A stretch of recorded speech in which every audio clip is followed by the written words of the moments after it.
그래서 할머니와 할아버지, 아버지와 어머니, 손주들과 함께 살아가는 그런 가족들이 많이 있어서 손주들을 주로 할머니, 할아버지들이 많이 들어와서 키워주셨죠. 할머니, 할아버지들이 손주들을 키울 때에는 종종 아이들을 모아놓고 옛날 얘기를 많이 들려주셨습니다. 그 옛날 얘기들이 얼마나 재밌었는지 모릅니다. 지금도 제가 기억하고 있는 옛날 얘기 중에 여러분들 혹시 기억하실지 모르지만 도깨비 방맹이 옛날 얘기는 너무나도 신났습니다. 도깨비 방맹이를 들고 금 나와라 뚝딱 하면 금이 나오는 거예요. 먹고 싶은 거 뚝딱 두들기니 먹고 싶은 것들이 막 나온다는 거죠. 그 이야기를 들으면서 상상의 날개를 마음껏 펼쳐 갖는 그러한 시간들이 있었습니다. 뿐만 아니라 이것은 아마 서양에도 좀 비슷했던 것 같아요. 서양에도 아이들 동화 같은 거 보게 되면 요술램프에서 주인이 명령하는 대로 막 쏟아지지 않습니까? 하늘을 날고 싶다. 그럼 하늘을 나는 카페트가 쫙 깔리면서 그 카페트 위에서 달아오르면서 세계 방방곡곡을 막 여행하는 그런 이야기들이 있습니다. 먹을 것도 나오고 또 입을 것도 나오고. 그래서 이런 것들을 보면 아마도 당시에는 그렇게 갖고 싶은 것들을 마음대로 가질 수 없는 그런 시대를 살았기 때문에 이런 이야기를 통해서 자기가 소망하는 것들을 대리만족하지 않았나. 그래서 어린아이들은 이런 상상의 날개를 펴면서 자기 꿈을 키워가지 않았나 그런 생각을 해보게 됩니다. 그런데 오늘 하나님께서는 이러한 도깨비 방맹이 요술 램프가 아니라 실제로 성도들이 원하는 게 있냐? 그런 거 원하는 것을 들어주시는 하나님이시다. 꾸짖지 아니하시고 후히 주시는 하나님이시다 라는 것을 오늘 말씀을 선포하고 있는 것이죠. 제가 지난 시간부터 이제 야고보서를 살펴보기 시작했습니다. 야고보는 이 야고보서를 기록했던 야고보는 예수님의 12 제자 중에 하나인 야고보가 아니라 예수님의 바로 밑동생이었던 야고보가 기록한 책이다 라는 설명을 드렸습니다. 그 야고보는 예수님이 활동하신 시대에는 그렇게 예수님의 호의적이지 않았다는 사실을 말씀드렸죠. 아니 오히려 예수님이 하신 행동들을 보면서 빈정대기까지 했다고 말씀드리지 않았습니까? 그런데 예수님이 십자가에 돌아가시고 다시 부활하시고 난 뒤에는 이 예수님의 동생들이 믿음을 갖게 되어졌지요. 그래서 오늘 본서를 기록했던 야고보는 사도행전에 보게 되면 예루살렘에서 첫 번째 예루살렘 총회를 하게 될 때에 할례 문제를 가지고 혼돈되어져 있는 것을 정리하기 위해서 예루살렘 총회를 열지 않았습니까? 그때 총회장 역할을 했던 사람이 바로 예수님의 바로 밑동생이었던 야고보가 총회장이 되어져서 이 할례 문제, 사도 바울이 이야기하는 대로 할례를 받지 않아도 하나님의 자녀가 되는 데는 전혀 문제가 없다라는 것을 정리하게 되어졌던 것을 볼 수가 있죠.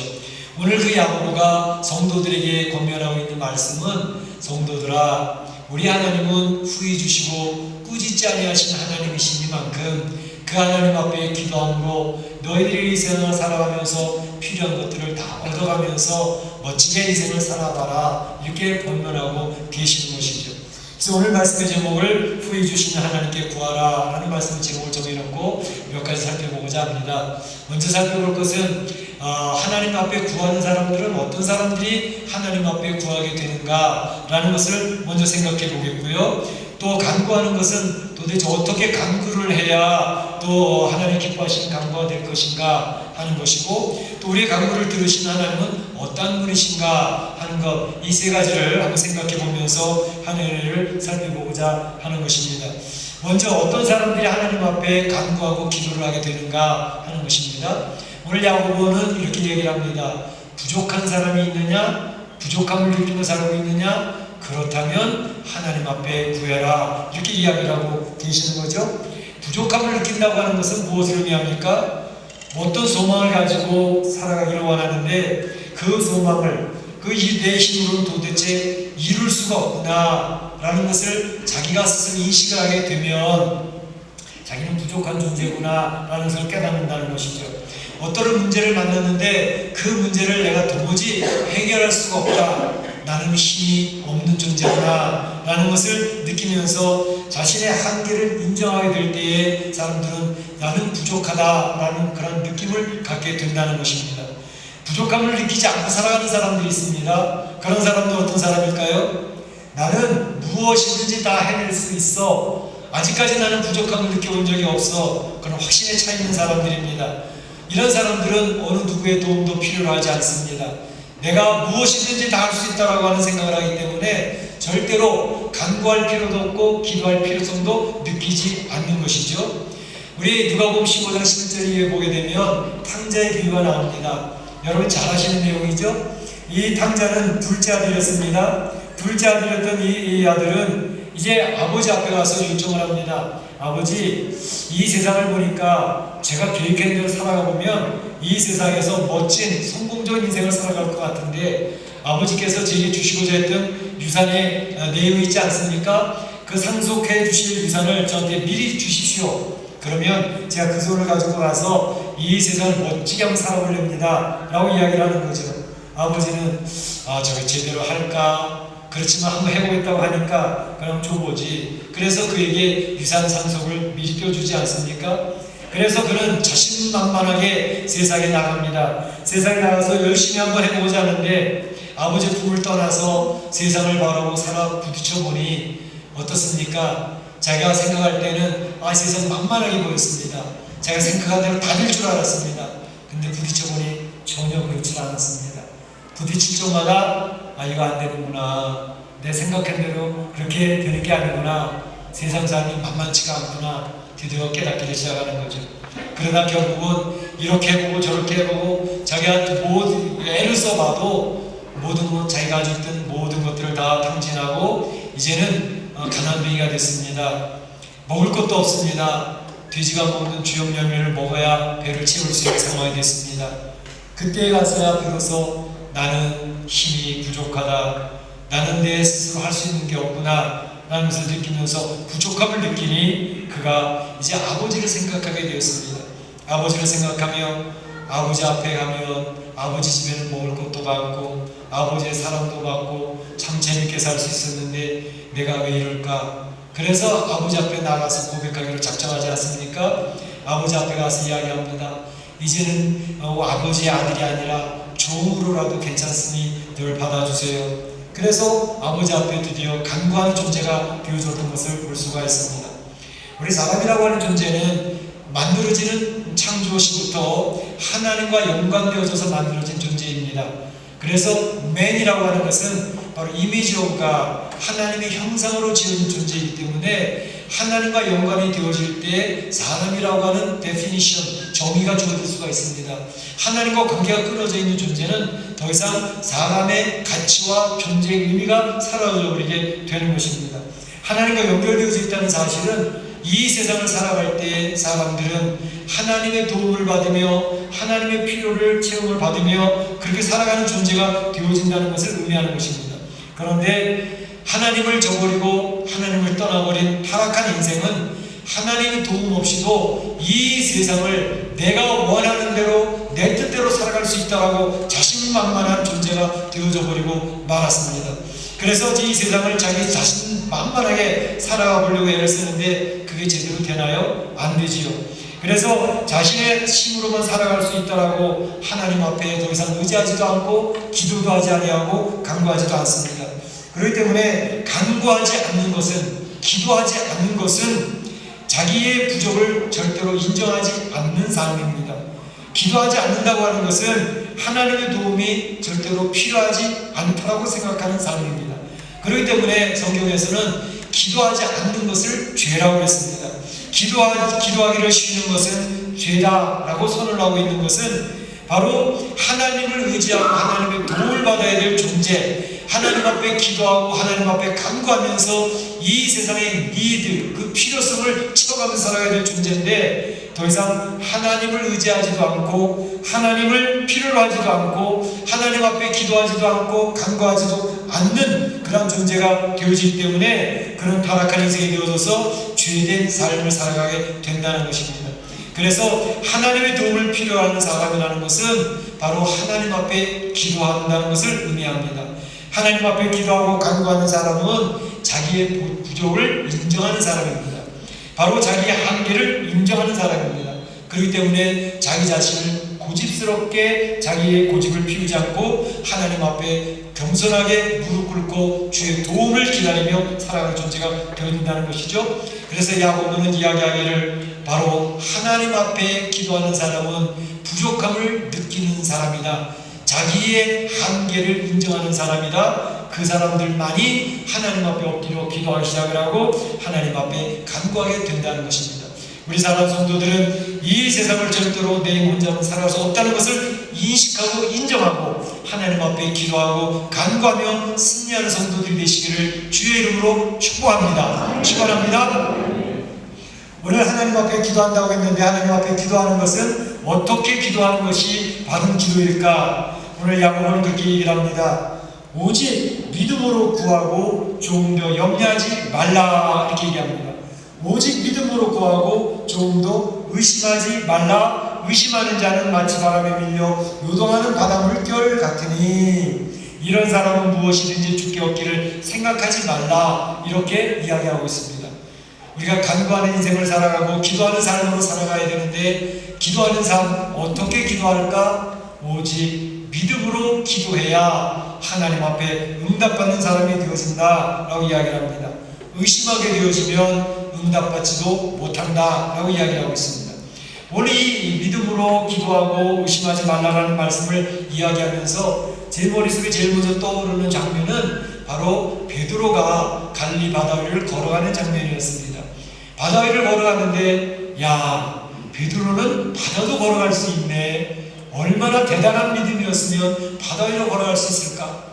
우리가 신앙생활 하면서 나도 베드로처럼 바다 위를 걸어갈 수 있는 기적을 한번 체험해봤으면 좋겠다 그런 생각을 해보게 되지요. 그러면서 동시적으로 아니 바다 위를 걸어가다가 왜 물에 빠지는 거지? 너희가 어찌하여 의심하느냐라고 말씀하시지 않았습니까? 의심이 들어오는 동시에 베드로는 더 이상 바다를 걸어가지 못하고 바다에 빠져버렸던 것을 기억을 할 수가 있습니다.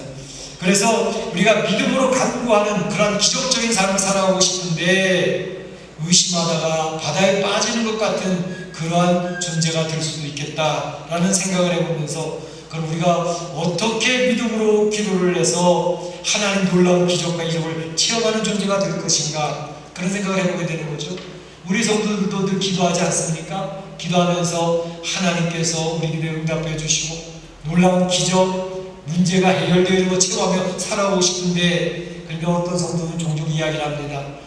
목사님, 제가 교회 나오면서 많은 성도들이 이야기할 때 어떤 분들은 기도 응답됐다고 기뻐하며 즐거워하며 간증하는 소리를 듣습니다. 저도 우리 교회 안에서 이 기도 응답받은 것을 이야기하는 신나서 이야기하는 성도들 이야기 들을 때 얼마나 기분이 좋은 줄 몰라요. 목회하는 보람을 느낍니다. 야, 우리 성도들이 기도하는데 그 기도 속에서 하나님이 도와주셨고 문제를 해결해 주셨고 하나님이 역사하셨던 것을 이야기하는 그 간증을 들을 때처럼 목사가 신나는 일은 없습니다. 너무너무 신납니다. 야, 경험했구나. 하나님 도와주신 것을 체험했구나. 그 기쁨, 그 만족, 바로 이것이 신앙생활은 그 기쁨이 아닐까 생각을 해보게 됩니다. 그런데 어떤 성도들은 근데 목사님, 저는 기도 안 하는 건 아니거든요. 기도를 하는데 기도에 대한 응답의 경험이 없습니다. 체험이 없습니다. 어떤 사람들은 그렇게 응답받았다고 좋아하는데 왜 저는 체험이 없죠? 저는 왜 기도 응답이 없죠? 그런 이야기를 증언하는 것을 듣습니다. 왜 나에게는 응답이 없을까? 답답해하는 성도들에게 오늘 야고보는 대답을 합니다. 그 이유는 바로 의심하면서 기도했기 때문에 그러하다라고 이야기해요. 아니요, 저 의심하지 않았는데요. 기도할 때 의심하는 게 별로 내가 의심한다고 생각하면서 기도한 적은 없는데요. 그 의심이라는 게 뭔데? 오늘 야고보는 그 의심에 대해서 설명을 하죠. 의심이라고 하는 것은 두 마음을 품는 것을 의심이라고 해. 이렇게 얘기합니다. 다시 말하면 내가 기도했는데 기도한 것을 하나님이 들어주시면 땡큐, 안 들어주시면 할 수 없고, 그러니까 들어주실 수도 있고 안 들어주실 수 있다. 두 가지를 다 생각하는 거죠. 두 마음을 품는 겁니다. 그러니까 하나님이 그것은 의심하는 기도인 거야 라고 설명을 하고 계시는 거죠. 이런 기도가 되어지면 이것은 바람에 밀려 요동하는 바다 물결 같다. 바다 물결이 이리 갔다 저리 갔다 하는 것 같잖아요. 그러니까 기도하는데도 기도에 응답에 대한 확신이 없어요. 그러니까 이건 응답 될 수도 있는 거고 안 될 수도 있는 거고 그냥 하나님 알아서 하시겠지 뭐 그러니까 기도의 응답이 됐는데도 됐는지도 모르고 안 되는 것 같기도 하고 그렇게 확신이 없는 것입니다. 자신이 없는 그런 일들이 있습니다. 오늘 본문에서 이야기하는 것이 이 믿음이라고 그러는데 이 믿음은 도대체 무엇에 대한 믿음이고 의심이라고 그러는데 이 의심은 도대체 무엇에 대한 의심이라는 것일까? 예를 들어 설명한 것처럼 베드로가 믿음으로 무리를 걸었다 할 때 베드로의 그 믿음은 무리를 걸을 수 있다고 하는 그런 것에 대한 믿음일까? 의심이라고 하는데 베드로가 그 의심이라고 하는 것은 가다가 물에 빠지면 어떡하지? 라는 그 의심일까? 우리 일반적으로 그런 생각이 들어요. 그런데 사실은 믿음과 의심에 대한 초점은 바다 위를 걸을 수 있다고 하는 믿음, 바다에서 빠질 수 있다고 하는 의심, 거기에 초점이 맞춰져 있지 않습니다. 믿음과 의심의 초점은 어디에 맞춰져 있을까요? 바로 예수님에게 맞춰져 있는 것입니다. 다시 말하면 예수님은 나를 거기 하실 수 있어 라고 하는 확신입니다. 그래서 예수님에 대한 믿음과 신뢰, 확신이 있으면 걸어가는 겁니다. 근데 예수님이 과연 아무리 능력 있으신 분이라 할지라도 이 바다 위를 나를 걷게 하실 수 있을까? 조금은 자신이 안 드는데, 확신이 안 가는데 예수님에 대한 확신이 없으면, 예수님에 대한 의심이 생기면 더 이상 걸어갈 수가 없는 것입니다. 그러니까 믿음에 대한 것과 의심에 대한 초점은 바로 예수님에 있다는 것입니다. 다시 말로 얘기하면 하나님이, 우리가 기도할 때 하나님을 향해서 기도하는데 내 기도를 들으시는 하나님이 내 기도를 응답하실 수 있는 분이다, 없는 분이다 라는 것에 대한 믿음과 의심이 어떠하냐를 묻고 있는 것입니다. 과연 전지전능한 하나님께서 내가 기도하는 기도에 대해서 응답하실 것인지 응답을 안 하실 수도 있겠다라는 생각으로 두 가지 마음을 품고 기도할 때 내가 그 기도에 대한 응답을 경험할 수가 없는 것입니다. 그러니까 어떤 분들은 그렇게 얘기해요. 제가 그런 기도를 할 때요, 제가 사실은 하나님 한 달, 두 달 이내에 제가 이런 문제가 있는데 이 문제를 어떤 사람들의 마음을 좀 변화시켜 주셔서 좀 응답해 주세요 라고 기도하고 있거든요. 근데 하나님, 제가 얘기했던 것처럼 하나님께 기도하는 것처럼 두 달 내에 그 사람 마음이 싹 바뀌어져 가지고 이제 같이 갈 수 있는 그런 응답을 주시면 좋겠습니다. 기도가 굉장히 구체적이지 않습니까? 기도는 될수록 구체적으로 기도하는 게 중요합니다. 그냥 또 그 두루 말아가지고 사랑하게 해주세요, 미워하지 않게 해주세요, 그렇게 기도하는 그 기도는 구체적이지 않기 때문에 구체적인 응답이 오기가 힘들어요. 그런데 기도일수록, 우리가 응답받는 기도일수록 구체적인 기도가 좋습니다. 그런데 여기서 기도할 때 날짜를 내가 정했잖아요. 두 달 이내 그 사람의 마음을 바꿔주셔서, 그래서 그 문제에 대해서 오해가 풀려지게 해주세요. 그런 기도, 구체적인 기도니까 좋아요. 그런데 그 응답에 대해서 하나님께서 응답하시는 방법이 내가 정한 그 시점, 내가 제시한 그 방법대로 응답하시는 것인가? 그 부분에 대해서 생각할 필요가 있습니다. 우리는 종종 기도를 구체적으로 그렇게 기도를 하지만 하나님 응답하시는 것은 내가 제시한 방법대로 내가 정한 그 기간 내에 하시는 방법일 수도 있습니다. 그런데 그렇지 않을 수도 있습니다. 왜냐하면 우리가 하나님 앞에 기도할 때의 기도의 확신, 응답에 대한 확신은 하나님이 두 달 안에 하실 수도 있고 두 달 이후에도 하실 수가 있는데 어느 때에 하시든지 하나님이 응답해 주시는 때는 나에게 가장 좋은 때라고 하는 확신을 갖는 게 중요합니다. 그 사람의 마음을 변동시켜 바꿔주시는데, 사람의 마음을 바꿔주시는 것이 사람이 설득하고 선물 공세하고 돈을 갖다 줘도 전혀 변하지 않던 사람이 하나님의 성령으로 역사하시면 한순간에 바뀔 수 있거든요. 이게 하나님의 역사인데 그 사람 마음을 바꿔주는 시점이 하나님이 한 달 이내일 수도 있고 아니면 6개월 이후일 수도 있습니다. 그러나 분명한 사실은 하나님이 역사하신 그때가 가장 좋은 때라는 사실을 내 마음에 확신하는 게 중요하고요. 또 내가 제시했던 방법이 내가 응답받는 방법이라고 생각할 수 있지만 하나님이 응답하시는 방법은 하나님의 방식대로 응답을 하시는 데가 많습니다. 그 부분을 내가 내려놓고 하나님 응답을 기다리셔야 됩니다. 그러면 하나님께서 가장 정확한 때에 가장 좋은 방식으로 내 응답해 주심으로 말미암아 나에게 가장 맞는 그런 응답을 주신다는 사실을 지나고 나서 보면 알게 됩니다. 할렐루야, 할렐루야. 우리가 종종 응답받지 못한다고 하는 것은 내가 제시한 때에 응답이 안 왔어, 내가 하나님께 제시했던 방법대로 응답이 안 왔어, 그래서 나는 응답 못 받았어, 이럴 때가 많습니다. 그렇지 않습니다. 하나님은 반드시 응답을 하는데 하나님이 정하신 때에 하나님 방법대로 하시고, 물론 내가 제시한 방법대로 하실 때도 있기는 있어요. 그러나 그러한 것에 대해서 하나님을 바라보면서 우리는 하나님은 분명히 응답하신다, 나에게 가장 좋은 때, 나에게 가장 좋은 방법으로 나의 유익하도록 역사하시는 것이지 내가 제시한 방법이 선하지 않을 수도 있거든. 그렇기 때문에 하나님의 방식대로 한다는 사실을 확신하는 게 굉장히 중요합니다. 이런 확신이 있으면 우리의 기도가 뜨뜻미지근하게 기도가 되지 아니하고 간절한 기도가 됩니다. 하나님 응답하신다는 것을 확신하고 있는데 그 하나님 앞에 기도하는 사람이 되는 좋고 안 되면 할 수 없고, 이렇게 기도하는 사람은 기도를 뜨겁게 기도할 수가 없습니다. 간절하게 기도할 수가 없습니다. 될지 안 될지 모르잖아. 그러니까 그냥 한번 던져보는 거지 뭐. 그렇게 기도하는데 무슨 간절함이 있겠습니까? 무슨 뜨거움이 있겠습니까? 그런데 하나님 응답하시는 것을 확신하고 기도하면 얼마나 뜨거워지는지, 얼마나 간절해지는지. 우리 예수님이 기도를 하실 때 그렇게 기도하시지 않습니까? 땀을 흘려하며 기도하는데 그 땀방울이 핏방울처럼 보였다고. 기도하실 필요가 전혀 없었던 예수님조차도 이렇게 기도를 하셨다면 우리는 말할 것도 없습니다. 오늘 찬송처럼 예수님이 밤이 새도록 하나님과 기도하며 하나님 앞에 소통하며 주의 음성을 들으며 이 세상을 이겨나가고 있는 모습을 우리에게 제시하고 있지 않습니까?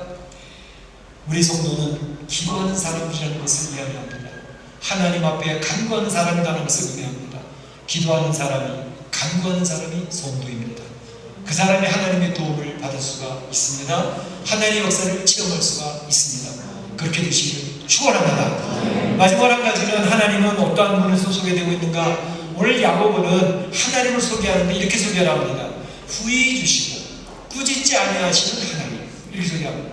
우리의 기도를 들으시는 하나님은 꾸짖지 아니하시고 후히 주시는 하나님이시다, 이렇게 기도합니다.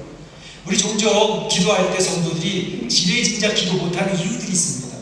그 이유는 뭐냐면, 하나님 우리 교회에서 힘을 다하고 충성을 다하는 그분의 기도를 응답하시겠지요.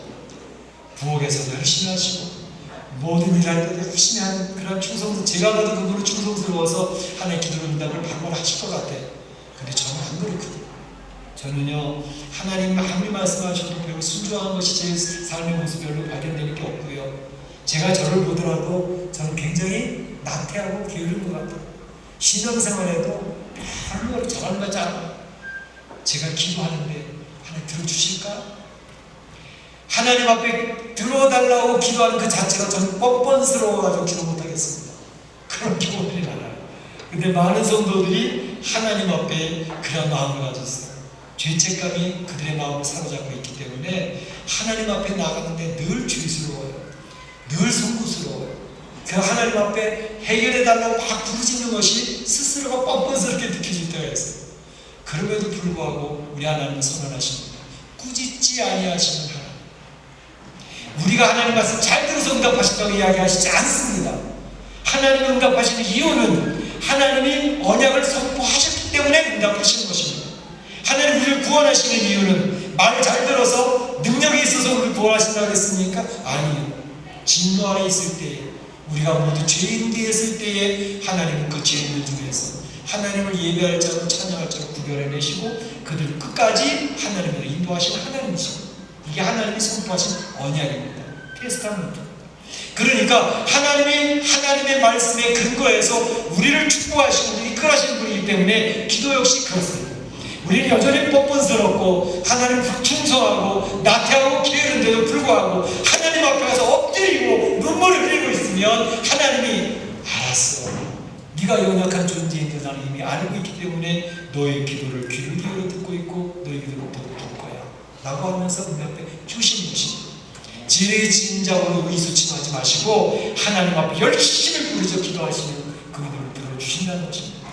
주시는 것도 찔끔찔끔 주시는 게 아니라 후히 주신다 했어요. 내가 하나님 앞에 이야기했던 것보다 더 큰 것으로 더 넘치도록 주시는 하나님의 응답이십니다. 이게 사랑의 하나님이십니다. 솔로몬이 하나님 앞에 기도합니다. 저 지혜만 주시면 돼요.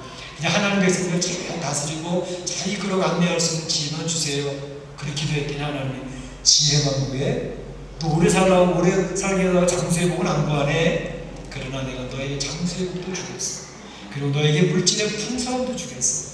구하지 아니한 것까지도 더불어서 풍성하게 주시는 하나님의 것을 선언하고 계시는 것입니다. 여러분이 의지하고 믿는 하나님은 이처럼 좋으신 하나님이십니다.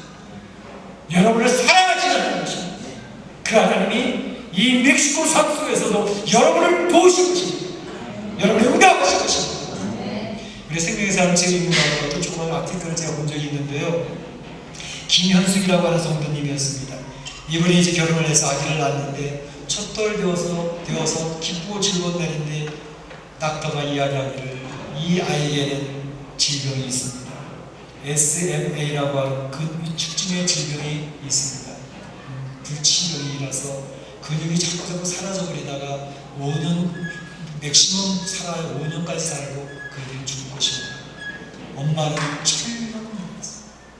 청천벽력입니다. 엄마가 아기를 낳고 그 아이를 얼마나 주중지 했겠습니까? 그런데 5년밖에 못 살고 죽는다고요. 그 엄마는 그날로부터 하나님 앞에 나와서 엎드려 눈물을 흘리며 기도합니다. 하나님, 얘가 5년밖에 못 산답니다. 하나님, 얘를 불쌍히 여겨주시고 하나님 도와주세요. 생명의 주인 되신 하나님께서 살려주세요. 5년이 계속 기도합니다. 엄마의 눈물 흘리는 그 기도가 5년이 지났는데 안 죽는 거예요. 그래서 몇 년을 17살 됐을 때까지도 안 죽었어요. 그리고 더 나아가서 아이가 건강히까지 그가 이렇게 이야기합니다. 안녕하세요 하나님, 제게 시련을 이길 수 있는 인내를 주신 하나님 감사합니다. 저를 변화시켜 주신 하나님을 의지하고 기도하게 하신 하나님을 찬양합니다. 하나님 앞에 찬양하며 인생을 멋지게 승리해나가는 그런 성도의 고백이 신이 그를 같습니다. 우리 하나님의 역사는요, 이 허공을 치는 역사가 아닙니다. 이 세상 여러분의 사랑하는 현장 속에서 여러분을 실제로 도와주시는 하나님으로, 여러분의 삶의 가정의 문제를 해결해 주시는 분으로, 사업의 문제를 처리해 주시는 분으로 하나님 함께 계시는 것입니다. 그래서 멋쟁이 하나님이십니다. 우리 사랑하는 성도들이 오늘 야고보가 여러분의 권면에 있는 것처럼 꾸짖지 아니하시고 후히 주신 하나님 앞에 기도하라. 너희들이 부족함을 느낀다면, 자신의 한계를 느낀다면 여러분을 도울 수 있는 그 하나님 앞에 기도하십시오. 그러면 하나님의 응답해 주실 것입니다. 우리 사랑하는 성도들이 이 하나님을 의지하고 멕시코 이민의 삶에서 승리하는 멋진 인생이 되시기를 주의 이름으로 축원합니다. 축원합니다. 기도하겠습니다. 오늘 말씀 들은 것 중에서 기억나시는 한 가지 붙들고 기도하시기 바랍니다. 기도하겠습니다. 사랑의 하나님 감사합니다. 주님께서 오늘 야고보의 권면